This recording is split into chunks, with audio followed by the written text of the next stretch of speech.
In this guide, I will be showing you guys how to fix the lost connection to game server error in Arc Raiders so you can get back into the game quickly. First, go ahead and check the server status. Most of the time, it's either a server issue or a connection problem on your side.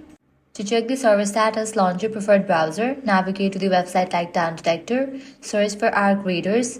If there are outages, you will need to wait until the problem will be resolved from the end. If not, you can follow these steps.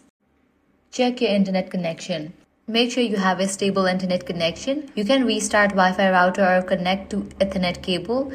If you're on Wi-Fi, switching to a wired connection can give you a much more stable connection. Next, run the Windows Network Troubleshooter. This can automatically detect and fix common network issues that may be blocking your connection to the game servers. You can also flush your DNS cache to refresh your network settings. For that, search for command prompt. Select the option Run as Administrator. Now here you'll need to type in the command prompt ipconfig /flushdns, then press enter. This clears outdated network data and can help restore your connection. After doing all these steps, restart the game and try connecting again.